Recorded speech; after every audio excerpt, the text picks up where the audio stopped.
جی کیا حال ہے، کیسے ہیں آپ سب لوگ اور آپ سب کی دعاؤں سے الحمدللہ الحمدللہ میں بالکل ٹھیک ٹھاک ہوں اور امید ہے کہ آپ لوگ بھی بالکل ٹھیک ٹھاک ہوں گے۔ ایک موبائل میرا موبائل ایسے تو میں بھی بالکل ٹھیک ٹھاک ہوں، اور جو آج کا ہمارا بلاگ ہے وہ ہے ان لوگوں کے لیے، میں دوبارہ سے یہی بات کہہ رہی ہوں، کسی کو بھی کسی بنگالی بابا کا پتہ ہو، جعلی بابا کا پتہ ہو، یا جو عورتیں گھروں میں دھندا کرتی ہیں، غلط کام کرتی ہیں کراچی کے اندر، تو آپ لوگوں نے مجھ سے رابطہ کرنا ہے، آپ لوگوں نے ہمیں بتانا ہے، تو انشاءاللہ آپ کی خانجی وہاں آپ لوگوں کو ملے گی۔ اور 2 دن سے جو ہے نا میں سمجھ لیں کہ جگہ تو کوئی بھی ہم لوگوں نے نہیں چھوڑی جہاں ہم گئے نہیں، اور صرف کہنے کا مقصد اتنا سا ہے، ہمارے ملک کے اندر سے گندگی تو ختم نہیں ہوتی، سسٹم پہ سسٹم چل رہے ہوتے ہیں، اور اس میں سب لوگ ملوث ہوتے ہیں، اس میں جو ہے نا تھانے والے بھی ملوث ہوتے ہیں، اس میں بڑے بڑے جو ہے نا مافیا بھی ملوث ہوتے ہیں۔ تو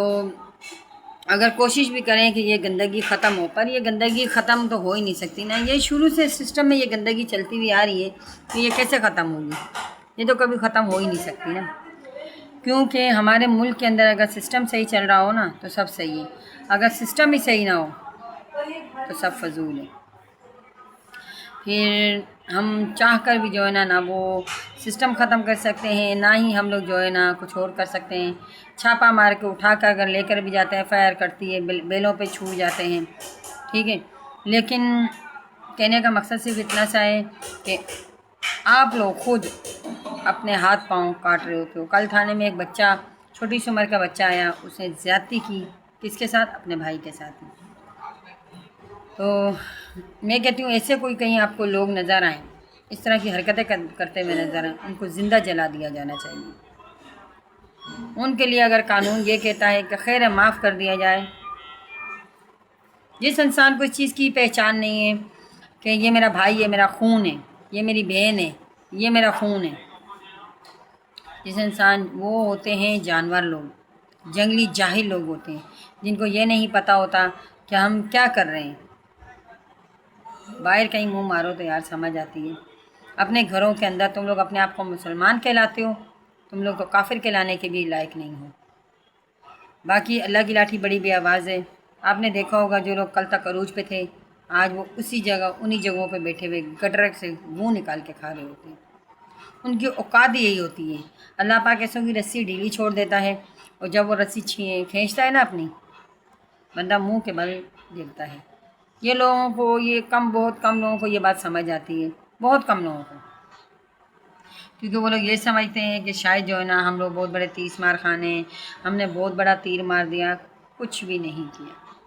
کچھ بھی نہیں کیا، آپ نے اپنا مستقبل خراب کیا، آپ نے اپنی ساری زندگی خراب کر دی۔ آپ لوگوں نے جو ہے نا غریب لوگوں کے ساتھ جو غلط کیا ہوا تھا، آج تمہارے ساتھ غلط ہو رہا ہے، شکل سے بے شکل ہو چکے ہیں،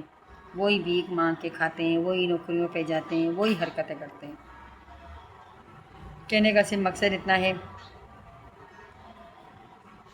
ہاتھ کی کمائی، ہاتھ کا محنت کا جو کھاؤ گے نا، وہ کبھی بھی رہے گا نہیں جائے گا، کبھی بھی وہ بندہ جو ہے نا منہ کے بل کبھی بھی نہیں گرتا، وہ ٹھنڈا کر کے کھاتا ہے، جو تھوڑا تھوڑا کر کے کھاتا ہے، جو دوسروں کا احساس کرتا ہے نا، وہ کبھی بھی منہ کے بل نہیں گرتا، وہ ہمیشہ اپنے مقام پہ، اور اللہ پاک اس کو عزت سے نوازتا ہے۔ باقی بس یہ ہے کہ بہت سارے لوگ کیا ویڈیو دیکھتے ہوں گے، بہت سارے لوگوں کے جو ہے نا آپ نے حرکتیں بھی دیکھی ہوں گی، بہت سارے لوگ کہاں سے کہاں پہنچ گئے یہ بھی آپ کو پتہ چل گیا ہوگا۔ اب بھی اگر نہ سدھریں تو پھر ان کی آخری منزل جیل ہی ہوتی ہے، آخری جگہ جیل ہی ہوتی ہے۔ مجھے تو آپ یقین کریں ماشاءاللہ سے رمضان شریف نزدیک آ رہا ہے، بابرکت مہینہ نزدیک آ رہا ہے، اور کوشش ہے، شاید کہتے ہیں کہ شیطان بند ہو جاتا ہے اس مہینے میں، پر میرا کہنا یہ ہے کہ اس مہینے میں شیطان نکل کے باہر آتے ہیں، جوئے کے اڈے چلا رہے ہوتے ہیں، سرے عام چلا رہے ہوتے ہیں، آئس بیچ رہے ہوتے ہیں، آج کل کے نوجوانوں کو خراب کر رہے ہوتے ہیں، دھندا چلا رہی ہوتی ہیں، گھروں کے اندر چلا رہی ہوتی ہیں۔ بہت زیادہ آپ کی خانجی عوام کی آواز گرینڈ آپریشن پہ آپ کو بہت اچھی ویڈیو ملیں گی، آپ نے ویڈیو لازمی واچ کرنی ہے، اور اپنی خانجی کو ہمیشہ اسی طرح سپورٹ کرنا ہے، ہنستے مسکراتے رہنا ہے، محنت کا کما کے کھاؤ تم لوگوں کو ہر آرامی کی عادت پڑ گئی ہے، اور جس انسان کو ہر آرامی کی عادت پڑ جائے نا، وہ انسان کبھی بھی محنت کا کما کے نہیں کھاتا۔ امید ہے کہ بات میری سمجھ آ گئی ہوگی، نہ سمجھ آئے تو انجام بہت برا ہے پھر اس کا۔ تو بس دعا میں یاد رکھیے گا، ملتے ہیں ایک اچھے سے بلاگ کے ساتھ۔ اللہ حافظ۔